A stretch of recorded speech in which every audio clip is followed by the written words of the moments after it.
오늘 말씀의 제목이 교회를 축복으로 누리는 미래의 중직자라는 제목을 가지고 오늘 대학 청년부 헌신 예배 우리가 말씀을 나누고자 합니다. 디모데 전후서는 바울이 디모데에게 보내는 편지입니다. 지금으로 말하면 바울이 디모데한테 보낸 카톡 이런 내용이 될 수 있겠죠. 근데 왜 이 사적인 편지를 성경으로 하셨냐? 여기에 하나님이 우리에게, 특히 우리 동산교회 대학 청년부들에게 하시고자 하는 메시지가 담겨져 있다라고 우리는 믿고 있기 때문에 이것을 하나님의 말씀으로 우리는 붙잡습니다. 오늘 우리가 읽었던 디모데후서 1장 7절에서 11절의 내용을 가만히 보면 결국 바울이 하고자 하는 메시지는 이겁니다. 하나님의 능력을 따라 8절입니다. 복음과 함께 고난을 받으라. 결국 이 얘기하는 거거든요. 복음과 함께 고난을 받으라. 지금 이 부분이 우리도 읽으면서 좀 걸려요. 왜 복음과 함께 고난을 받으라 그랬나? 예수님도 제자들한테 자기 자신을 버리고 나와 함께 제 십자가를 지고 나를 따르라고 얘기를 합니다. 성경의 핵심은 그런 내용들입니다.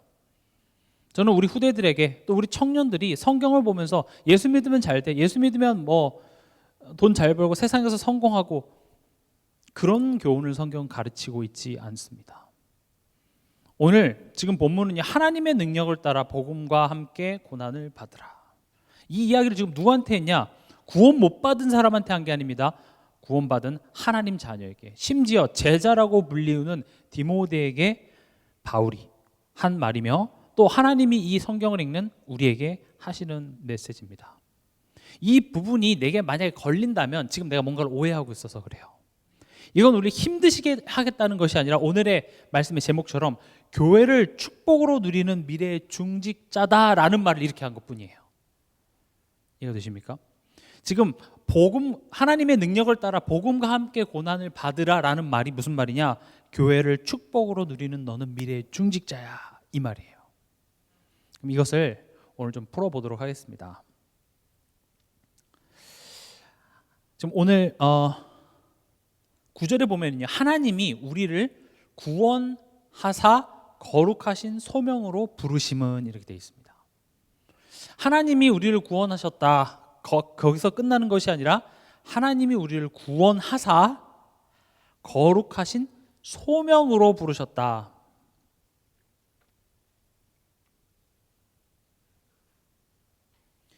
여기 하나님의 목적이 있는 것입니다. 하나님이 우리를 부르신 이유가 있다, 이렇게 얘기를 합니다. 그래서 지금 구원과 분리해서 이야기를 하고 있어요. 쉽게 한번 얘기를 해볼게요. 출애굽의 목적이 뭘까요? 출애굽은요, 애굽에서 나오는 게 전부가 아니에요. 애굽에서 나오는 게 전부가 아니에요. 그건 새로운 시작이고 진짜는 뭡니까? 가나안 땅에 들어가는 거예요. 우리가 예수를 믿는다 했을 때 물론 엄청난 내용입니다. 죄와 사망에서, 사단의 권세 아래서 우리를 건져주신 것은 정말 이루 형용할 수 없는 엄청난 은혜와 하나님의 사랑의 내용입니다. 그러나 예수를 믿는다는 것은 그것만을 이야기하는 것이 아닙니다. 우리를 하나님의 자녀 삼으사 하나님 나라의 시민으로, 하나님 나라의 백성으로 우리를 인도하시기 위해서 우리를 구원해내신 겁니다. 기껏 애굽에서 구원해냈더니 홍해 옆에서 낚시하고 있어요. 물론 낚시하지 말라는 말이 아니라 나와서 끝이 아니라 나와서 지금 어디론가 데려가고자 한다는 게 하나님의 부르심에 오늘 나온 거룩하신 소명이라고 되어 있습니다. 디모데 구원 받았습니다. 디모데 하나님 자녀입니다. 어찌 보면 우리보다 복음에 더 깊은 그런 내용까지도 깨달아 알고 있는 디모데인데 그 디모데에게 끝났어, 누려, 이렇게 얘기하지 않고 뭐라고 얘기합니까? 복음과 함께 고난을 받으라. 깊은 내용을 담고 있습니다. 그러니까 제가 이제 이렇게 사역을 하면서 저 또한도 마찬가지지만 우리가 무엇으로부터의 구원, 사실 이 부분도 잘 이해가 안 되는 사람들도 많습니다. 교회 다닌다고 하고 그리스도인이라고 하면서도 우리가 무엇으로부터의 구원을 받았는지 이 부분을 우리는 그래도 어느 정도 이해합니다. 무엇으로부터 구원하는 거죠? 경제 문제? 가정 문제? 인간관계 문제? 아니죠. 무엇으로부터의 구원입니까? 원죄, 사단, 하나님 떠난 그 상태로부터의 구원 우리는 이해하고 있습니다. 그러나 우리가 하나 더 가야 되는 것은 무엇을 위한 구원이냐라는 거죠. 여기에 이제 오해가 되어져 있는 게 굉장히 많습니다. 우리가 무엇으로부터 해방이라는 사실은 우리가 감격하면서 이해합니다. 근데 무엇을 위한 구원인지, 애굽에서 데리고 나와서 그럼 날 어디로 데려갈 건지에 대하여서는 다 길을 잃어버린 상태예요. 우리가 힘들어하는 것은 내가 구원 받았을까 못 받았을까에 대한 그런 확신이 흔들려서라기보다는 아는데 지금 하나님이 내 삶에 뭘 목적하시는지에 대해서 뚜렷하지 않기 때문에 지금 내 현실이 이해가 안 되는 거예요. 우리는 그렇게 생각했죠. 이제 구원을 받았으니, 애굽에서 나왔으니 내 앞에 꽃길이 펼쳐질 줄 알았어요. 아브라함한테도 갈대아 우르를 떠나라, 잘 살고 있었어요. 막 거기서 되게 힘들고 그렇게 산 게 아니라 그냥 평범하게 잘 살고 있었던 아브라함을 나오라고 했고, 아브라함은 어쨌든 간에 결국 그 말씀을 순종해서 나왔는데 현실은 어때요? 쉽지가 않아요. 그러니까 여기서부터 방황이 시작되는 거예요. 하나님이 뭐 하자고 나를 데리고 나왔는지. 하나님이 분명히 얘기했어요. 너가 복이 될 거야. 근데 그게 그 복이라는 개념도 그냥 내가 막연하게 잘 되는 건가? 그런 식으로밖에 생각을 못했죠. 결국 성경이 말하는 복이 뭡니까? 하나님이 아브라함을 택하시고 아브라함의 가문을 통해서 그리스도가 태어나는 그 언약의 가문으로 아브라함을 부르셨는데, 그런 가치를 깨닫지 못하니까 그 가는 여정이 계속 고생할 수밖에 없었던 것이죠. 그러니까 우리가 구원 받았다는 사실은 알지만 무엇을 위한 구원인지를 모르게 되면은요, 이제 구원 받았으니까 다 끝났으니까 잘 되겠지 싶은데 우리 현실에서는요, 이게 생각만큼 잘 안 됩니다. 쉽지 않다.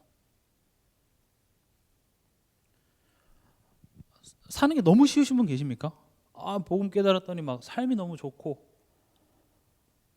저는 그런 분은 거의 없을 거라고 생각합니다.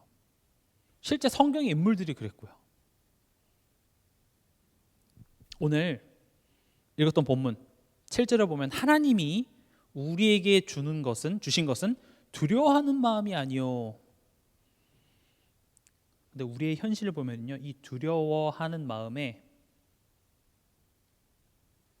우리가 장악되는 순간들이 너무나도 많습니다. 왜냐?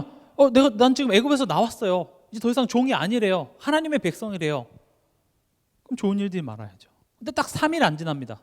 3일 딱 지나고 마실 물 떨어지니까 갑자기 돌아가자 하면서 다시 옛날로 돌아가고 두려워하는 마음이 나를 장악해요. 그러면 우리가 질문해야죠. 무엇을 위한 구원이냐는 거예요. 더 쉽게 말하면 여러분 구원 받았으니까 엄밀히 굳이 말하면 여러분 교회 안 나와도 천국 가요. 그렇죠? 뭘로 교회 열심히 이렇게 나오세요? 오늘 날씨 되게 좋던데. 그렇잖아요. 한 번 구원한 건 영원한 구원 아닌가요? 구원 받았으면 끝이죠. 왜 교회 나와서, 왜 아무도 안 알아주는 그런 봉사 헌신 열심히 하면서 왜 나는 항상 이렇게 힘들어야 되나요? 그래서 오늘 우리가 질문해 봐야 돼요. 하나님 왜 날 구원해 주셨지? 죽어서 천국 가게 하려고요? 천국만이 구원의 전체 목적이라면 우린 지금 이렇게 열심히 낼 필요가 없잖아요. 그렇죠? 그래서 우린 질문해 봐야 됩니다. 이 가나안 땅의 의미. 우린 잘 알고 있습니다. 가나안 땅은 메시아가 나실 땅이죠.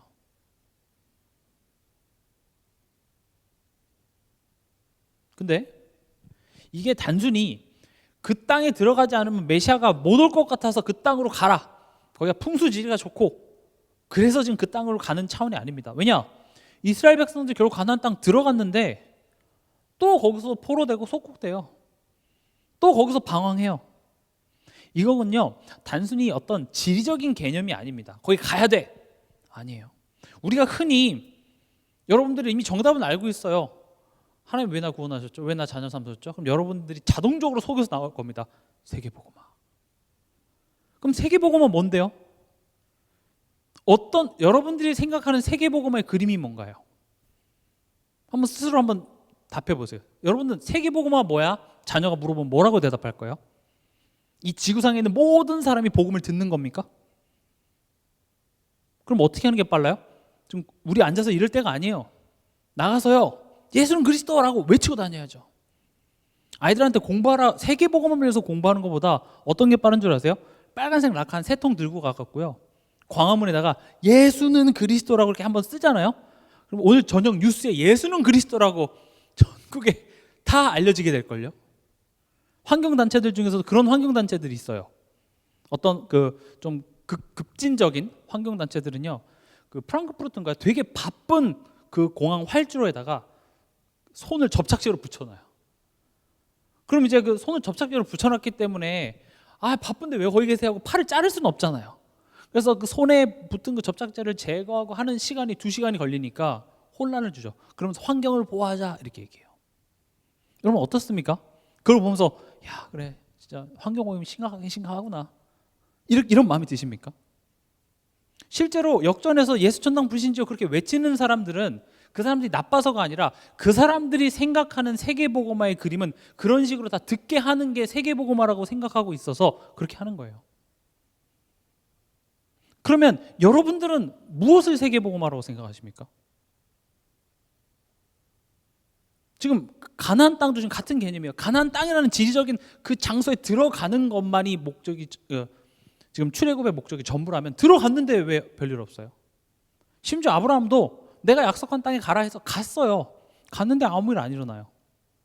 그래서 기근이 찾아와서 점점 남방으로 내려가다가 그러다가 아내 이집트에서 바로한테 아내 때문에 내가 죽을까 봐 누이라고 속이는 그런 일들이 벌어지잖아요. 언약의 백성들이 가나안 땅이라는 지역엔 간다니까요. 또 예를 들어볼까요? 바울이 그렇게 로마 복음화를 외치고 있어서 로마 복음화가 정말로 됐던 순간들이 있죠. 역사적으로 그 콘스탄티노플 황제가 아예 기독교를 국교로 칭해버렸어요. 근데 그때부터 기독교의 타락이 시작됐어요.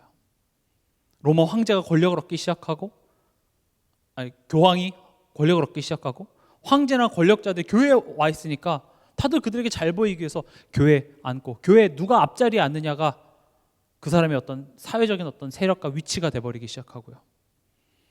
그래서 기독교의 본격적인 타락은요 로마 국교되면서 시작됐습니다. 그럼 과연 우리가 생각하는 세계복음화의 그림이 지금 올바른 것인지 한번 점검해 봐야 돼요. 물론 모든 사람이 이 천국복음이 모든 민족에게 증거될 때 그제야 끝이 온다고 했습니다. 그러나 그 그림을 우리가 자꾸 지리적인 개념, 숫자적인 개념으로만 보기 때문에 문제가 되는 것입니다. 이 가나안 땅의 의미는요 결국 내가 하나님 자녀다워지는 자리입니다. 이걸 보고 우린 복음화라고 합니다.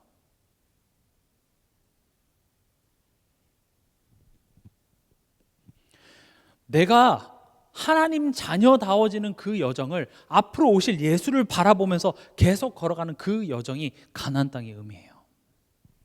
더 구체적으로 얘기하면 요한복음 19장 30절에 예수 그리스도께서 십자가에서 다 이루셨음을 이것을 실제로 아는 자 같이 삶을 살아가는 것을 보고 하나님 자녀다워진다 이렇게 얘기합니다. 또 하나님 자녀다워져야 된다 하니까 그걸 또 율법적인 기준으로 받아들이시는데 율법이 나쁜 것도 아니며 애초에 그런 차원이 아니라 예수 그리스도께서 십자가에서 다 이루신 것을 정말 믿고 아는 자처럼 우리가 삶 속에서 보고 해석하길 바라는 거죠. 그게 뭐죠? 내가 사단에게 속을 필요 없구나 이걸 아는 자 같이요. 사단이 하는 일이 뭡니까? 사단은 죄를 짓게 만듭니다. 죄가 뭐라고요? 하나님 없는 상태예요. 지금 내 삶 속에 어떤 문제가 생겼을 때, 내 직장에서 어떤 문제가 생겼을 때, 사람과의 어떤 갈등이 생겼을 때 그 상황 속에서 사단은 하나님이 이 상황에 대해 살 수 있는 것이 아무것도 없는 것처럼 만드는 게 사단이 하는 일입니다. 사단은 여러분들이 힘들게 하는 데 관심 없습니다. 사단은 여러분들 돈을 못 벌게 하는 데는 관심이 없습니다. 오히려 여러분들 삶 속에 하나님의 능력을 약화시킬 수 있으면 오히려 여러분들에게 돈도 줄 겁니다. 건강도 줄 겁니다. 오히려 너무 건강해서 예배 시간 오는 것보다는 내가 들로 산으로 놀러 가는 선택을 하게 만드는 게 사단이에요. 오히려 하나님이 일하시면요, 여러분들을 다치게 하거나 아프게 해서 내 뜻대로 삶이 돌아가지 않아서 미치게 했어서 방법이 없어서 내가 하나님 앞에 와서 무릎 꿇게 만드는 게 하나님의 일하심이에요. 하나님 자녀다워진다라는 것은요, 내가 사단에게 속을 필요 없구나. 하나님 자녀다워진다라는 것은요, 죄의 종로로 탈 필요가 없습니다. 그것은 무슨 말이죠? 하나님 없는 자 같이 우리가 행동할 필요 없구나. 또 뭡니까? 하나님이 나와 함께 하시는구나. 내 삶을 인도하시는구나. 내 삶을 주관하시는구나. 통치하시는구나. 이것을 정말 믿는 자 같이 살아가는 것, 그것을 보고 하나님 자녀답다 이렇게 얘기를 합니다. 그래서 가나안 땅을 어떤 목적지를 향해 빨리 가는 게 목적이 있는 게 아니라 결국 이것을 만들어내기 위해서 광야라는 시간 동안 뭐가 자꾸 드러나요? 사단에게 속는 내가 드러나요. 애굽에서 하나님 없이 살았을 때 나의 체질들이 드러나요. 그리고 하나님 계속 알게 하시죠. 내가 너와 함께한다. 밤에는 불기둥으로, 낮에는 구름기둥으로, 만나와 메추라기로 우리를 먹이시며 인도하시고, 강대국들이 우리를 공격해와도 하나님이 지키시고 보호하시는 하나님 자녀다워짐을 하나님께서는 그 과정을 통해서 계속 만들어 가셨어요. 세계복음화의 개념 또한도 우리가 그렇게 생각해야 돼요. 그래서 제가 생각하는 세계복음화는요, 하나님이 허락하신 나의 현장 속에서 내가 복음의 깃발 딱 들고 있는 거예요. 내 삶 속에서 예수님이 승리하셨다는 그 승리의 기쁜 소식이 내 삶을 통해서 계속 전달되어지는 거예요. 여러분들이 현장 속에서 그 자리를 지킬 때 그 지키는 자리, 그 지역마다 복음화가 이루어지는 거예요. 열심히 돌아다니고 선교하지 말라는 말이 아닙니다. 또 우리가 때로는 밖에 나가서 예수 그리스도 믿으세요라고 전파할 필요 또한도 있어요. 그러나 진짜 우리가 해야 될 것은 뭐냐? 내가 하나님 자녀다워지는 그 자리로 내가 가야 되고 성장하는 것이 가장 더 중요하다라는 말을 강조하고 싶어서 그렇습니다. 보세요. 오늘 고난을 받으라 그랬습니다. 고난을 받으라는 말은 광야를 걸어가라 이겁니다. 어떤 광야냐? 내가 허락한, 하나님께서 허락하신 광야를 걸어가라. 답부터 내리면 광야는요, 하나님의 은혜를 확인하는 시간이었습니다.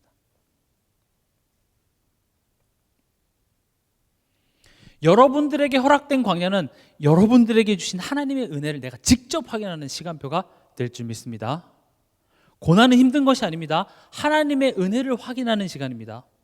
여러분들이 삶 속에서 이해 안 되는 문제는 내가 뭔가 잘못해서 벌받고 사단이 나를 힘들게 하고 그런 차원의 내용이 아니라 하나님의 은혜를 확인하는 시간입니다. 내가 하나님의 자녀 됐음을, 예수님이 십자가에서 다 이루셨음을 실제로 내가 확인하고 그것을 믿는 자로서 성장할 수 있도록 하나님께서 허락한 시간이라고 여러분 고백부터 먼저 하세요. 아니야, 지금 나 힘든 거 맞아요. 문제 맞아요. 어려운 거 맞으나 그러나 이것은 하나님께서 걸어가라고 하신 나의 광야예요. 그러나 이 시간은 영원히 끝날 것 같지 않아서 내게 불안하지만 아니야, 이 시간을 통해서 나는 하나님께서 내게 주신 은혜를 확인하게 하실 거야. 고백하시기 바랍니다. 이것을 못 믿으면은요, 이건 고난의 시간이 됩니다. 그러나 이것을 믿고 따라갈 때는요, 감사의 시간이 됩니다. 돌아오는 주가 이제 추수감사절이죠. 이번 한 주간 여러분들 삶 속에 하나님의 은혜를 확인하는 시간을 많이 가지시기 바랍니다. 특별히 이번 한 주간 일에 참 되는 일이 없습니까? 뭐 하려고 하면 자꾸 사건 사고가 터집니까? 아닙니다. 하나님의 은혜를 확인하는 시간입니다. 그래마저 더 이상 나는 애굽의 종되었던 내가 아니구나. 하나님이 지금 목적을 가지고 나를 이끌어 가고 계시는구나. 나는 그 하나님의 이끄심에 붙잡혀서 지금 한 스텝씩 한 스텝씩 나는 점점 더 하나님이 그리시는 그 그림에 우린 점점 가까워지고 있는 거예요. 여러분들 인생에 좋은 일만 남았습니다. 믿으십니까? 믿으시길 바랍니다.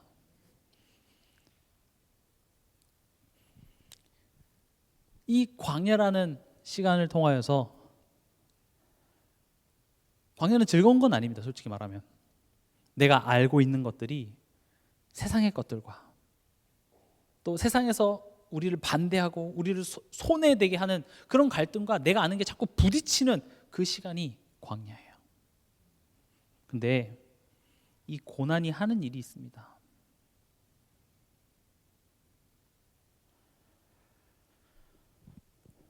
지금 성경은 어떻게 하면 하나님 자녀가 될 수 있냐, 너가 이렇게 해야 하나님 자녀 될 수 있다, 저렇게 해야 하나님 자녀 될 수 있다, 이런 구원받기 위해 우리가 해야 될 일에 대해서 성경은 이야기하고 있지 않습니다. 그건 전적인 하나님의 은혜입니다. 하나님께서 직접 우리를 위해서 구원의 길을 열어주시고 십자가에서 마귀를 멸하시고 죄값을 대신 치르지 않고서는 우리의 그 어떤 노력으로도 우리는 하나님의 자녀가 될 수 없습니다. 그렇게 우리를 하나님 자녀 삼으시고 강권적으로 부르신 다음에 성경이 얘기하는 것은 우리를 뜻밖의 천국으로 바로 보내는 게 아니라 이런 고난으로, 광야 가운데로 하나님이 친히 인도하시는 장면들이 너무나도 많습니다. 그러면서 하는 이야기가 이 고난을 가지고 나는 일을 하고 있어, 이거를 우리에게 계속 설득시키세요. 근데 우리는 그런 부분들은 덮어두고 그냥 요셉이 언약 잡았으니까 국무총리 됐네, 다니엘이 언약 붙잡고 복음 깨달았으니까 왕 앞에 섰네, 바울이 로마 복음화 했네, 우린 그렇게 결론적인 내용을 붙잡고 나는 복음 깨달았고 나는 예수를 아는데 왜 내 삶 속엔 응답 없습니까? 라고 우리는 하나님께 자꾸 따지면서 그래서 나는 하나님을 믿지 못하겠습니다로 자꾸 돌아가더라는 거죠. 근데 성경은 그런 식으로 얘기를 하지 않고 오히려 고난을 받으라, 제 십자가를 지라 라고 이야기를 하고 있어요. 이게 마음에 좀, 하나님이 하시는 방법이 영 마음에 안 드십니까? 네, 죄송합니다. 하나님을 떠날 수는 없습니다. 그 어떤 것도 하나님의 사랑에서 여러분들을 끊을 수가 없어요. 죄송합니다. 여러분들 하나님한테 코가 끼신 분들입니다. 가셔야 돼요. 광야 가야지 어떻게 해요. 근데요, 이 고난 앞에서 우리는 반드시 선택을 해야 합니다. 우리는 환난을 딱 당하거나 고난 앞에서 어떤 선택을 하냐? 믿음을 지킬 것인가? 에라이 다 때려쳐. 이 두 가지 선택을 꼭 하게 돼 있어요. 여러분들 어떤 선택을 하십니까? 어려움 앞에서, 환난 앞에서 여러분 무슨 선택을 하시죠? 어떤 사건이 터졌을 때 사람의 말과 내 생각을 선택하겠습니까? 믿음 앞에 서십니까? 머리로는 알죠. 네, 믿음을 선택해야 된다. 근데 우리는 그런 걸 잘 선택 못해요. 세상의 것, 옛날 것, 하나님 못 믿는 것을 우리는 선택하게 됩니다. 그래서 이 고난이 하는 일이 결국 우리의 본성, 즉 우리의 죄성이죠. 이걸 드러내요.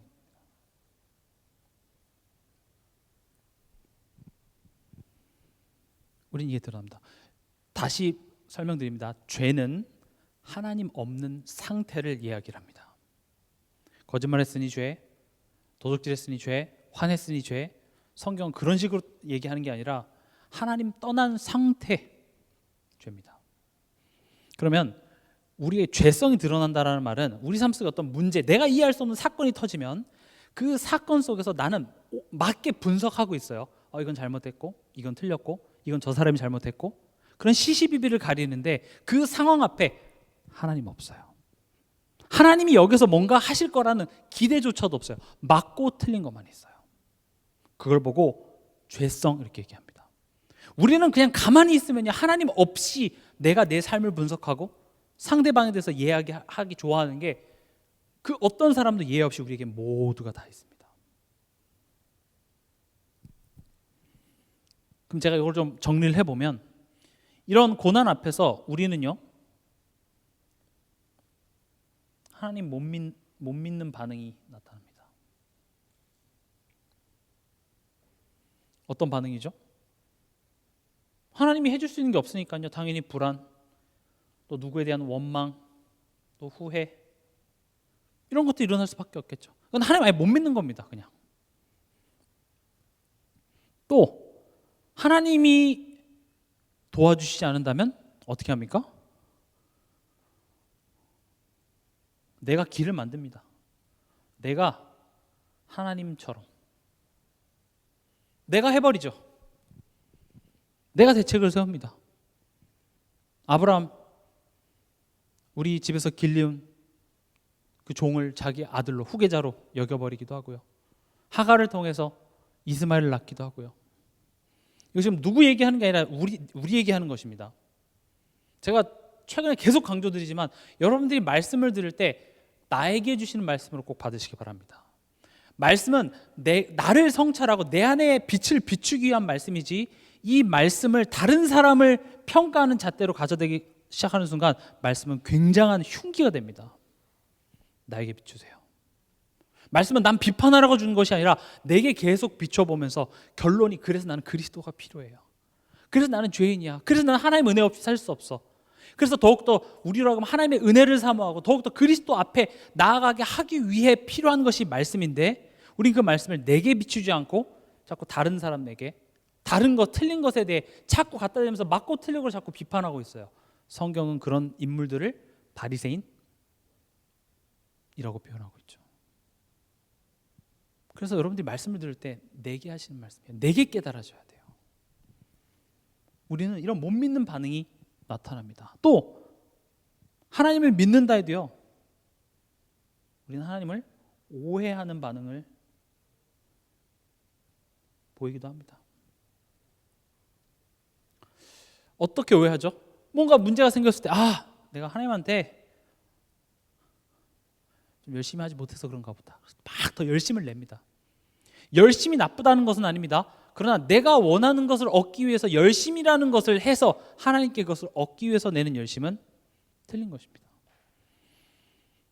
그러니까 그게 중요한 게 아니라 영적 사실을 알아야 된다면서 너를 지금 힘들게 하는 것은 사단이야, 이렇게 얘기해요. 맞아요. 사단 우리 힘들게 해요. 근데 사실은 사단이 하는 일이, 제가 말씀드렸죠, 하나님과 나와의 관계를 단절시켜서 사단을 힘들게 하지, 내가 원하는 걸 안 줘서 난 지금 힘들어, 그건 사단이야, 이건 잘못 보는 거예요. 근데 사람들은요, 결국 그럼 내가 하나님과의 관계에서 내가 갱신하고 내가 뛰어넘어야 되고 내가 싸워야 될 영적 싸움이라고 얘기하면 불편합니다. 힘들어요. 그래서 나를 힘들게 하는 모든 것들은 사단이니 예수님이 와서 저 사단 다 꺾어주세요. 우리 가정에 저 남편이 날 자꾸 핍박하는 거 보니까 저 눈도 안 그래도 좀 이상한 것 같은데, 저 사단이네요. 직장에 저 직장 상사 이상한 것 같은데 저거 사단이네요. 다 사단. 그럼 속 편하잖아요. 복음 내가 할 게 아무것도 없네. 다 사단이니까 예수님이 다 끝내주면 난 승리할 수밖에 없겠네. 그 말이 반은 맞고 반은 틀려요. 하나님은요, 나를 바꾸시기 원합니다. 나를 변화시키기 원합니다. 사단이 설사 그 사람이 사단에게 속아서 나를 공격할지라도 그 사단이 공격하는 것을 가지고 하나님은 내게 축복으로 바꾸십니다. 아주 쉬운 예로 이 지구상에서 일어난 최악의 사건, 십자가 사건이죠. 감히 피조물인 인간이 예수님을 십자가에 못 박습니다. 예수님을 죽입니다. 그건 성령 충만해서 한 일들이 아니에요. 가룟 유다 마음에 마귀가 벌써 예수 팔려는 생각을 집어넣습니다. 로마 군사들이 예수님의 손에 못을 박았을 때 이 모든 것이 구원을 위한 일입니다, 아시죠? 하면서 박은 게 아니라 완전히 악령에 붙잡혀갖고 한 거겠죠, 당연히. 근데 하나님은요, 그 최악의 사건을 가지고 우리를 구원하는 최고의 사랑의 스토리로 바꿔버리십니다. 감히 사단이 하나님의 하신 일을 막을 수 있을까요? 없습니다. 그럼 설사 여러분들 삶 속에 사단이 여러분들이 힘들게 한다 할지라도 그것이 나에 대한 하나님의 그 계획을 막아내지 못합니다. 그래서 우리가 우리 삶 속에 그런 고난과 어려움을 사단이라고 얘기해서 그것을 꺾고 나는 틀린 게 없고 나는 가만히 있고 하나님이 다 알아서 해주세요, 이건 올바른 신앙의 모습이 될 수가 없습니다. 주의하시기 바랍니다. 영적 사실을 알아야 된다고 하면서 사단을 얘기하면 무조건 영적 사실을 얘기하냐? 아닙니다. 사단이 한 일을 분명히 알아야죠. 사단은 죄를 짓게 합니다. 죄가 뭡니까? 하나님 없는 것 같이 살아가게 하는 거예요. 그럼 사랑과의 관계 속에서 가정 안에서 어떤 사건을 바라보면서 하나님이 정말 계시다면, 하나님이 날 사랑하시고 하나님이 날 자녀 삼으사 하나님이 지금 내 인생을 통치하고 계신 그 하나님 주권 안에 내가 있다면 나는 지금 이 상황을 어떻게 보겠냐는 거예요. 그걸 내가 믿지 못하니까 염려 걱정하고, 날 염려 걱정하고 이렇게 힘들게 하는 저 새끼가 사단이고 예수가 저 새끼를 없애주면 나는 해방될 거고, 그래서 계속 그리스도로 떠나갈지어다. 나쁘지 않습니다. 안 하는 것보단 나아요. 그러나 우리가 이 하나님을 그렇게 오해하는 반응이 자리에 있으면 안 돼요. 광야를 가게 하는 게 사단이었습니까? 하나님이 가게 하셨어요.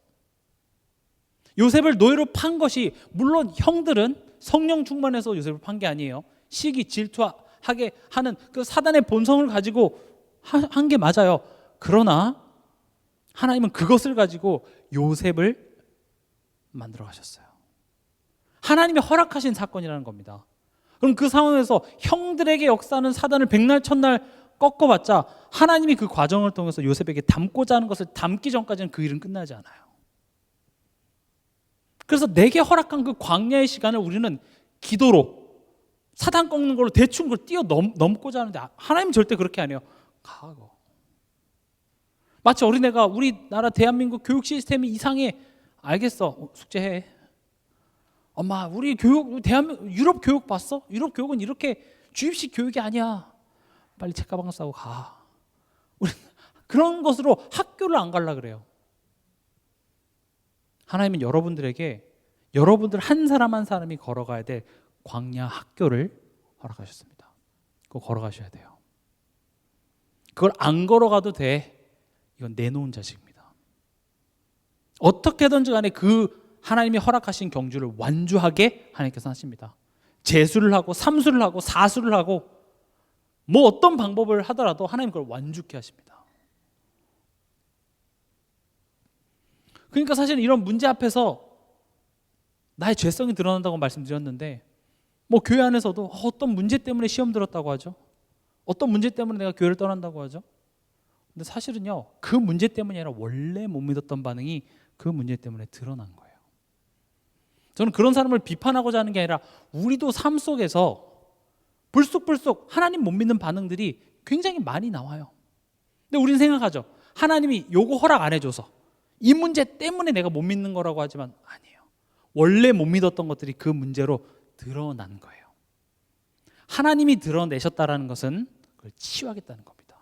그래서 도망가지 마시라고요. 때로는 마음이 아픕니다. 자존심도 상하고 감정도 속상하고. 맞아요.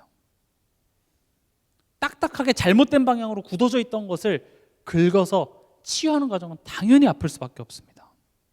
그러나 분명히 하나님이 그걸 치유하시겠다고 했기 때문에 아픈 시간은 잠깐입니다. 다시 우리는 제자리로 돌아와야 돼요. 다시 예수 앞에 와야 돼요. 다시 교회 안에서 나의 자리를 지켜야 돼요. 누가 뭐라고 하든지 간에. 그래서 하나님은 광야를 없애주지 않고 그 길을 가라고 하십니다. 우리 대학 청년분이 꼭 기억하시기 바랍니다. 아마 이제 세상을 살면 살수록 참 녹록지 않다라는 걸 알게 됩니다.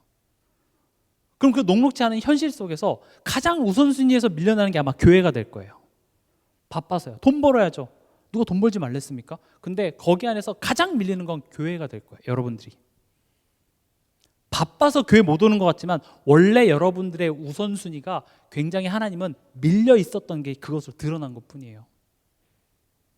그럼 목사님이 나오라고 해서 교회 나오고 안 나가면 안 되니까가 아니라 내가 이런 부분들이 사실은 하나님 없는 자 같이 살았네. 그래서 십계명을 주신 거 안식일을 지키라고. 안 지키면 지옥 가기 때문이 아니라 너 전에 노예로 살았을 땐 주일인지도 모르고 그냥 일만 했잖아. 너 이제 노예 아니야. 우리 대학 청년부들은 세상 돈의 노예 아닙니다. 이 자본주의 사회의 노예가 아닙니다.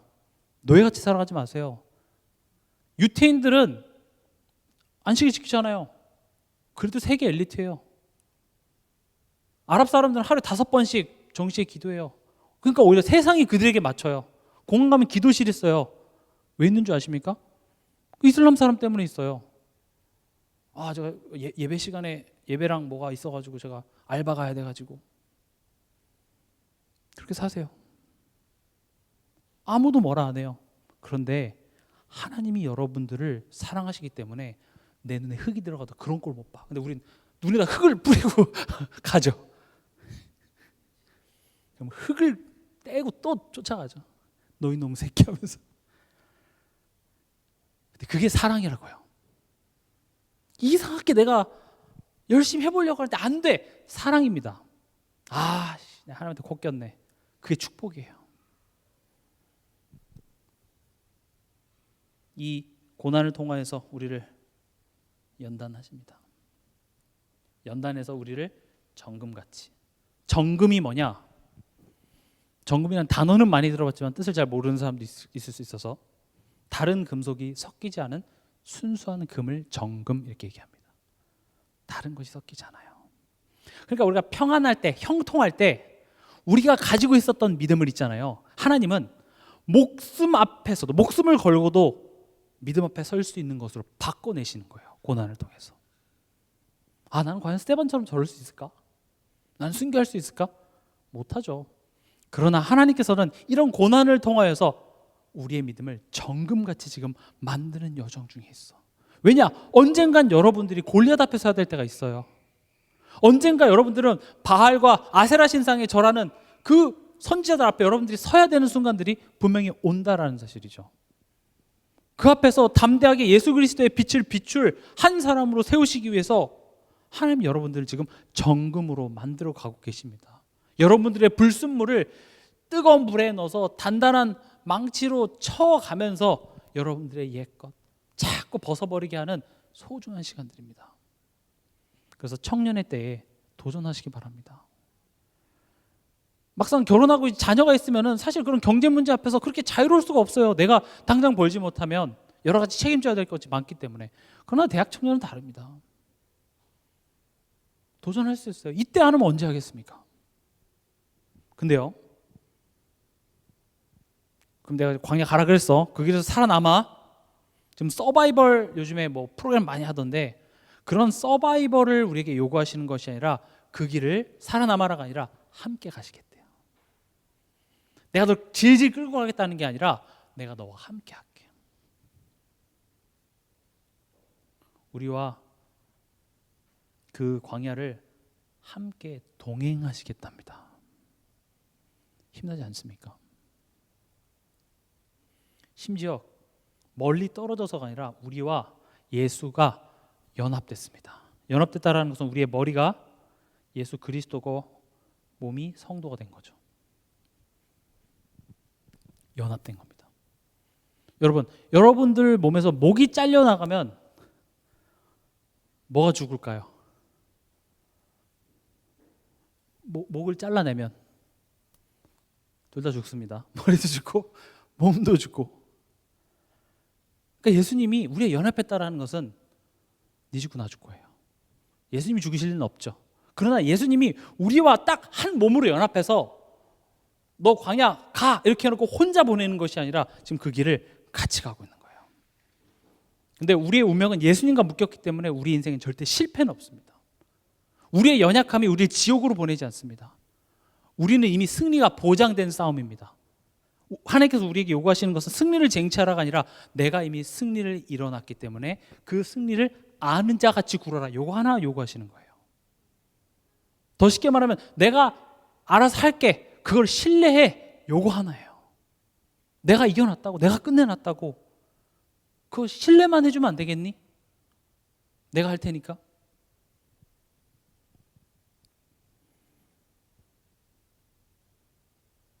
하나님은 그렇게 우리와 그 여정을 함께 가시겠답니다. 여러분들이 광야 가는 거 외롭고 힘든 줄 압니다. 그러나 하나님이 여러분과 함께 하신다면 못 갈 수 포기할 필요가 없습니다. 여러분들이 때론 가시다가 낙심해서 주저앉아 있을 때 하나님은 멀리서 쳐다만 보고 계시는 것이 아니라 여러분들의 등을 토닥여 주십니다. 여러분들의 손을 붙잡아 주십니다. 힘을 주셔서 다시 일어나서 앞으로 나아가라고 하십니다. 그 여정 가운데 하나님께서는 이스라엘 백성에게 언약궤를 따라가라고 합니다. 또 절기를 주시고 성막을 주십니다. 이게 바로 교회입니다. 이 광야라는 여정을 그냥 우리가 알아서 가는 게 아니라 교회라는 것을 통하여서 하나님께서는 그 광야를 가게 하십니다. 교회는 뭐죠? 내가 교회입니다. 고린도전서 3장 16절. 우리가 하나님의 성전이라고 되어 있습니다. 또 무엇이 교회입니까? 내 가정이 교회입니다. 내가 하나님의 자녀 된 그 순간 내 가정은 상처의 장소가 아닙니다. 우리 부모를 원망하는 것이 아니라 하나님이 이 가정에 나를 보내신 것이 됩니다. 형들이 나를 팔았다고 해서 근심하지 마소서. 하나님이 생명을 구원하시기 위해서 나를 앞서 보내셨나이다. 혹시 여러분들 부모님에게 대해서 상처했습니까? 상처 갖지 마십시오. 하나님이 가정을 구원하기 위해서 여러분들을 앞서 보내신 것입니다. 여러분들 배우자 원망하지 마십시오. 하나님이 배우자를 구원하시기 위해서 여러분들을 앞서 보내신 것입니다. 앞서 보내시기 전에 이 노예라는 감옥이라는 억울한 상황을 통해서 먼저 요셉을 만들어내시는 그 과정을 나는 지금 가고 있는 중인 거예요. 그래서 지금 이 상황이 나의 원대로 내가 바랬던 대로 돌아가지 않는다고 해서 하나님 없는 자같이 그 상황을 해석하기보단 나는 이제 새로운 사람이 된 거예요. 새롭게 바라보세요. 새로운 게임이 시작된 겁니다. 제가 중고등부 아이들한테도 게임을 갖고 얘기했는데 여러분들한테는 게임 얘기하면 이해 안 되니까 예를 들어서 축구하자. 축구했어요. 축구하다가 야 이제 농구하자. 근데 공을 갑자기 손으로 잡으니까 너 왜 공 손 잡아? 이렇게 얘기할 수 있나요? 아니죠. 농구는 원래 손으로 하는 게임이고요. 축구는 발로 하는 게임이에요. 근데 농구하자 그러는데 갑자기 공을 발로 차면 안 되죠. 왜냐? 새로운 게임이 됐어요. 지금 여러분들의 인생은요, 하나님과 함께하는 새로운 게임이 된 거예요. 그래서 옛날의 기준을 가지고 그걸 똑같이 해석하기 시작하면 심판이 불어요. 반칙. 아니 왜 공 차는 거 아닌가요? 아니야, 농구는 손으로 튀기는 거야.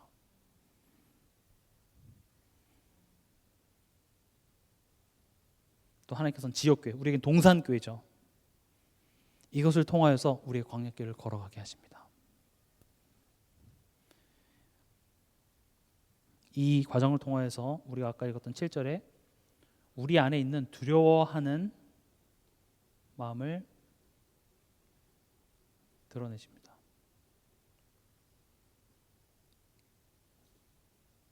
(7절이죠) 하나님이 우리에게 주신 것은 두려운 마음이 아니요. 이거 얘기하는 겁니다. 내 안에 여러 가지 상처, 우리 가정 안에 여러 가지 일어난 일들, 또 교회 안에서 일어나는 여러 가지 사건들을 통하여서 하나님 지금 우리에게 말씀하십니다. 내가 너한테 주는 건 두려워하는 마음이 아니야. 우리 왜 두려워하죠? 하나님 없다고 생각하니까요. 왜 두려워하죠? 하나님이 이 문제에 대해서 뭔가 해결해 줄 것 같지 않으니까요. 왜요? 어제도 해결 안 해줬고 엊그저께도 해결 안 해줬고 저번 주도 해결 안 해줬으니까 오늘도 해결해 주지 않을 거라고 나는 굳게 믿고, 그러나 내가 할 수 있는 것은 아무것도 없으니 두려워하는 거예요. 낙심되는 거예요. 하나님이 얘기하십니다. 내가 너에게 준 것은 두려워하는 마음이 아니야. 근데 그런 두려운 마음들이 드러납니다. 그리고 어떻게 하십니까? 그래서 우리 너 두려워했네? 정죄하는 게 아니라 우리를 그럼 또 십자가 앞에 서게 합니다. 지금 이 과정을 통하여서 하나님 우리를 치유하십니다. 반드시 나로 하여금 나의 연약한 부분들을 꼭 보게 하시고 그 본 추악한 것을 가지고 그리스도 앞에 나갈 때 그 복음이 감당 못할 죄가 없다. 그렇게 되는 거예요. 그 피 앞에 깨끗이 씻음을 당하는 겁니다. 그리고 돌아서서 또 죄지어야지가 아니라 그럴 필요 없구나. 나는 거기서 이미 해방된 사람이구나. 기억하시기 바랍니다. 교회 안에서 하나님 이런 일들이 일어나십니다. 아마 여러분들이 이 세상에 내 마음에 드는 가정, 내 마음에 드는 부모님, 내 마음에 드는 교회 찾아보십시오. 아마 없을 겁니다. 내 마음에 썩 드는 그런 교회 아마 없을 거예요. 하나님은 그것을 통하여서 진짜 우리 마음속에 두려워하는 마음들을 드러내고 치유하십니다. 그리고 7절에 보면 두려워하는 마음이 아니요 오직 능력과 사랑과 절제하는 마음이니 이렇게 되어 있습니다. 두려워하지 말고 능력 의지하라는 것입니다. 누구의 능력입니까? 오직 성령이 너에게 임하시면. 머리로만 알아서 우리는 할 수 없습니다. 성령이 우리를 붙들어 주셔야 됩니다. 그래서 성령 의지하시기 바랍니다. 하나님 안 되는데 잘 안 돼요. 그래서 안 하겠습니다가 아니라 그러니 내게 힘을 주시옵소서. 다 여기 앉아 계신 분들은 알잖아요. 아는데도 참 잘 안 되던데요. 그러고 말아요. 어떤 그 부모님이 자녀가 우리 교회는 아닙니다. 자녀가 이렇게 주일학교 예배를 갔다 와서 오늘 뭐 들었어? 기억이 하나도 안 난대요. 다음번에 잘 듣고 와. 매번 또 뭐 들었어? 기억이 안 난대요. 그럼 계속 기억이 안 나면 잘 들어 이렇게만 할 것이 아니라 그럼 뭘 시켜야 되겠어요? 적어와. 노트 필기해. 자꾸 잃어버린 걸 알면, 까먹을 걸 알면 노트를 적어야 되겠죠. 마찬가지로 우리가 나는 자꾸 내 힘으로는 안 됩니다 말만 하지 말고 그럼 어떻게 해야 되겠어요? 그 권능을 의지하는 적극적인 도전이 나와야 되는데, 가만히 보면 그래요 여기까지는 간다니까. 나는 그래서 그리스도가 필요해요. 그럼 그 그리스도를 의지하는 자리로 가지를 않아요. 그냥 필요하구나 그러고 말아요. 그러니까 성장이 없어요. 왜 맨날 똑같은 실수를 반복하세요? 하나님은 그거 안 고쳐주십니다. 계속 반복되는 실수, 때론 그 실수의 고통, 그 열매를 우리로 겪게 하사 다음부터 실수하지 않게 만드시지. 그러니까 하나님이 성경의 인물들을 이렇게 부르시고 인도하시는 과정들을 보면 억지로 끌고 가지 않아요. 설득해요. 우리의 의지를 강요하지 않고요, 설득해요. 하나님 모세한테 나타나서 야 애굽으로 돌아가서 내 백성 꺼내와. 하나님의 권위로 말하는데 모세가 뭐라고 얘기합니까? 저는 능력이 없어서, 저는 입이 혀가 무능해서. 그럼 하나님이 이 새끼 봐라 하면서 갑자기 막 떨기나무를 태우는 게 아니라 모세 머리카락을 막 태우고 이러면 아이고 뜨거워라 하면서 갔을 텐데, 하나님 모세를 그렇게 막 강조하지 않고 설득하십니다. 야 손 집어넣어봐. 뺐더니 병 낫고 치유되고 지팡이 찍어 던져봐. 왜 그거 하세요? 설득시키는 거 계속 알아들을 때까지. 제발 좀 알아들어라. 이게 딱 부모의 마음이에요. 자녀를 공부 전교 1등 시키는 거 쉽다니까요. 여러분들이 시험 못 볼 때마다 손톱 하나씩 뽑아보세요. 이빨 하나씩 뽑아보세요. 말 잘 들을걸요. 근데 그렇게 하는 법이 없어요. 부모가 힘도 더 세고 능력도 있고, 그런데 빌어요. 언제까지요? 알아들을 때까지요. 하나님 내 마음을 좀 감동시켜서 나로 하여금 예배 가게 해주세요. 예배 가지 않고 다른 것으로 그 결핍을 채우면 얼마나 개고생인지 깨닫게 해서 돌아오게 하세요. 계속 말씀을 통해서 하나님 아니면 안 돼. 그걸 알게 하시지만 내가 그게 인정이 안 돼서 돌아가는 한이 있더라도 그걸 깨달아서 다음번에 그런 선택을 할 수 있는 한 사람으로 만드시지, 여러분들을 그냥 그렇게 만들어주지 않아요. 근데 우리가 신앙생활을 거의 그런 식으로 하고 있어요. 날 힘들게 하는 건 사단, 하나님이 해주시지 않으면 난 아무것도 안 해. 그러니까 신앙생활에 아무것도 안 해요. 정말로. 복음은 누리는 거라 그랬어. 행위로 구원받는 게 아니야. 지금 누가 구원 받았냐 못 받느냐를 얘기합니까? 구원 받았으니까 그 가치를 아는 자처럼 한 걸음 내디디라고 얘기하는데, 이게 다 오해되어 있어요. 그러니까 가만히 보면 복음 깨달았다고 하는데 일반 기존교회 다니는 사람보다 더 신앙생활이 엉망이에요. 주일 예배도 없고요. 솔직히 말해서 여러분, 우리가 복음을 깨달았니 못 깨달았니 얘기하는데 우리보다 좀 덜 깨달은 사람도요, 우리랑 주일 하루 지내는 게 차원이 달라요. 여러분, 우리 솔직히 부끄러워해야 돼요. 그 말은 무슨 말이냐면, 어떤 애는 공부 안 하면 혼난다, 패서 공부를 열심히 해요. 근데 우리는 그 패서 공부해서 되겠냐? 스스로 공부해야지. 머리는 알아요. 근데 공부를 안 해요. 우리 예배 안 드리면 벌 받는다 하는 게 여러분들의 약발이 더 먹히니까 그런 말을 하지만 사실 그건 틀린 가르침이에요. 그래서 그걸 걷어냈더니 예배를 안 드려요. 그게 우리 실력이에요. 맞아야 말을 듣는 수준이라고요. 근데 그걸 안 하니까 공부 안 해도 하나님 우리 안 버리시지, 이런 식으로 돌아가면 안 돼요. 지금 이 말을 여러분들이 스스로에게 비춰보세요. 나는 어떤 신앙생활을 하고 있습니까? 오히려 내가 복음을 깨달았다고 말하기 전보다 내가 오히려 지금 더 이유 있는 열심을 해야 돼요. 아닙니까? 복음을 안다라는 것은 나는 예수 아니면 안 된다는 것을 아는 거예요. 내 안에 죄성이 있다는 걸 아는 거예요. 나는 성령의 능력 아니면 안 된다는 걸 정말 아는 거예요. 그래서 그것을 내가 정말 간절히 사모하는 그런 모습이 돼야 되는데, 결국 여러분들에게 그런 예배 안 드리면 벌 받습니다. 하나님이 여러분들 축복 안 할 겁니다. 그런 걸 걷어내니까 안 해요. 그럼 사실 난 종교 생활을 하고 있었다는 이야기가 되는 거예요. 그래서 하나님은요, 지금 우리 인생 속에 그런 문제들을 허락하시는데 사실 이유가 있어요. 가만히 보면 나에게 그런 이유들이 있어요. 그래서 다시 시작하시기 바랍니다. 왜 우리가 복음을 잘 알지도 못하는 사람보다 본질의 것을 누리지 못하는 자리에 있습니까? 복음을 안다는 이유로? 그건 모르는 것보다 더 못한 우리의 모습이에요.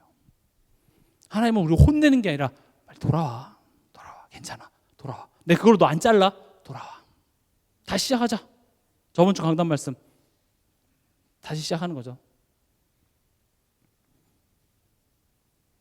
그리고 사랑하는 마음이라고 했습니다. 우리 또 시간이 많이 지났네요. 요한일서 4장 7절에서 11절 한번 같이 읽어보겠습니다.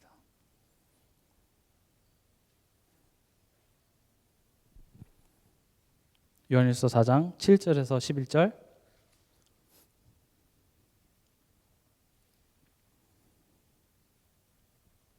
같이 읽겠습니다.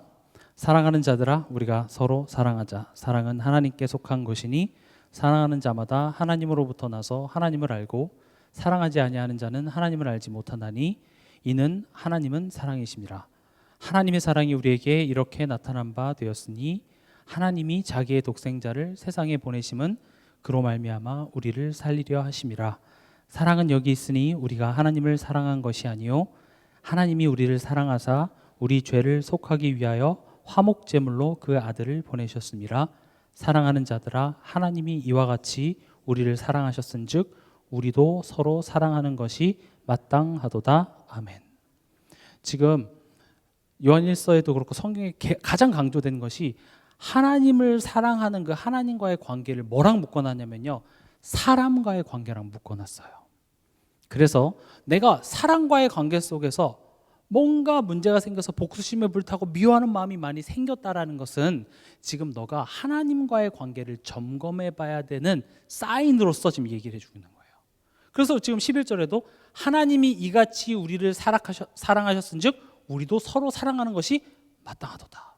또 7절에도 하나님께 속한 것이니 사랑하는 자마다 하나님으로부터 나서 하나님을 알고, 반대로 말하면 하나님 모르는 자는 서로 사랑할 수 없다고 얘기를 하는 거예요.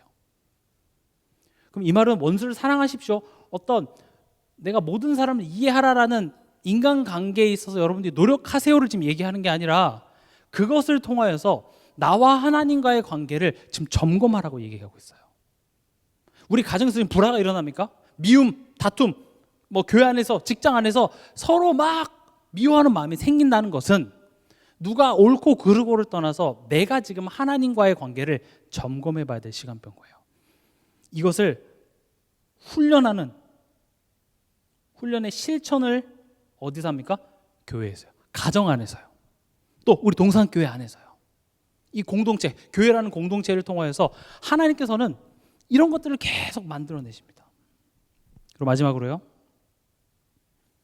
절제하는 마음입니다. 7절이죠. 오직 능력과 사랑과 절제하는 마음이니.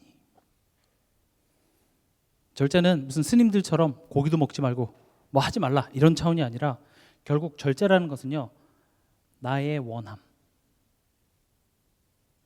아닌 하나님의 뜻을 구하는 실력입니다. 또 절제하는 마음은 뭐냐?